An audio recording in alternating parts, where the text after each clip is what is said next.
Hi అండి, అందరికీ వినాయక చవితి శుభాకాంక్షలు. ఈ వినాయక చవితికి నేనైతే ఉండలు ఎలా తయారు చేసుకోవాలో చూపిస్తున్నాను. ఒక కప్తో 3/4 కప్పు వరకు పెసరపప్పు తీసుకొని బాగా వాష్ చేసి దాన్ని స్టవ్ పై ఉడికించాలండి.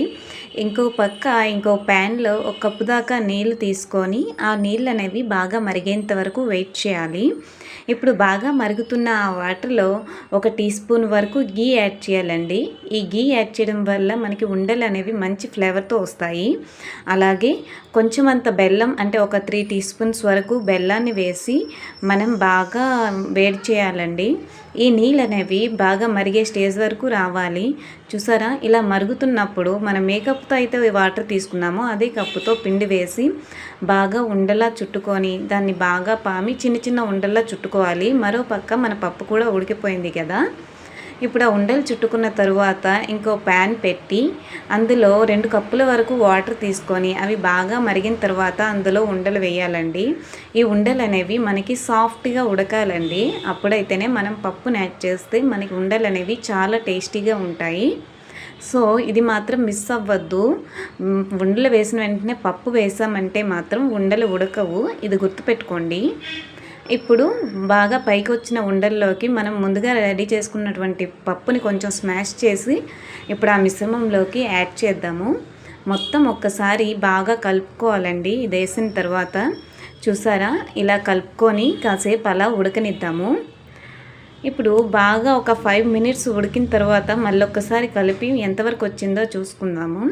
చూసారా, ఆఫ్టర్ 5 మినిట్స్ ఈ స్టేజ్కి వస్తుందండి. ఈ స్టేజ్కి వచ్చిన తర్వాత మనం ఇంకాస్త ఉడకనిద్దాము. ఇంకాస్త ఉడకనివ్వడం వల్ల ఏంటంటే ఉండలు అనేవి సాఫ్ట్గా ఉంటాయి, మరియు పప్పు అనేది కూడా మరి కొంచెం టేస్టీగా ఉంటుంది. మనకి తినడానికి రుచి కూడా చాలా బాగుంటుందండి. ఇలా బాగా మరుగుతుంది కదండి.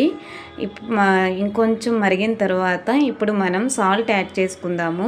దీనికి కొంచెం సాల్ట్ అయితే సరిపోతుందండి. ఒక 1/2 టేబుల్ స్పూన్ వరకు సాల్ట్ని ఇందులోకి యాడ్ చేసేద్దాము. ఈ సాల్ట్ని బాగా కలుపుకున్న తర్వాత మనం ఏ కప్పుతో అయితే పిండిని వీటన్నిటిని కొలుచుకుంటున్నామో అదే కప్పుతో 1 కప్పు వరకు బెల్లం పడుతుందండి దీనికి. ఇప్పుడు అదే కప్పుతో బెల్లం యాడ్ చేసి బాగా కలుపుదాము. ఇప్పుడు బెల్లాన్ని కలిపిన తర్వాత ఆ మిశ్రమాన్ని బాగా కలపాలండి.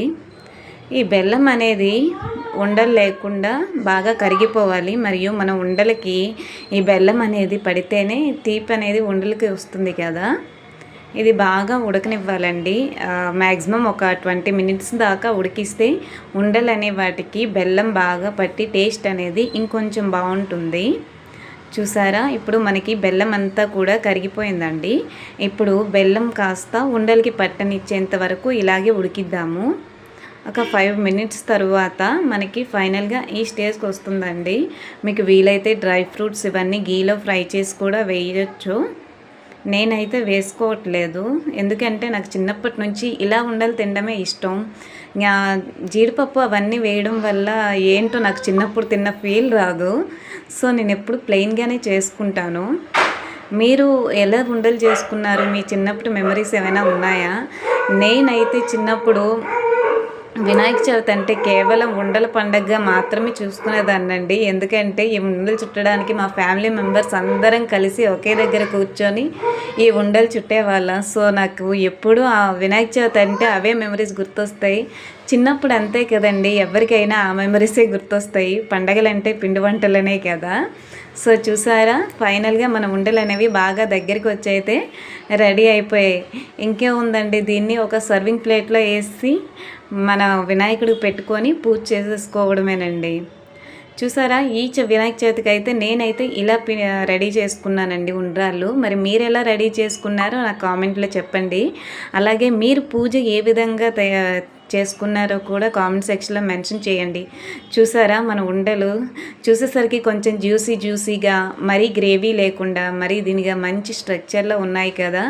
మీరు కూడా వచ్చే సంవత్సరం ఇలాంటివి మరెన్నో తయారు చేసుకుందాం. Okay, bye.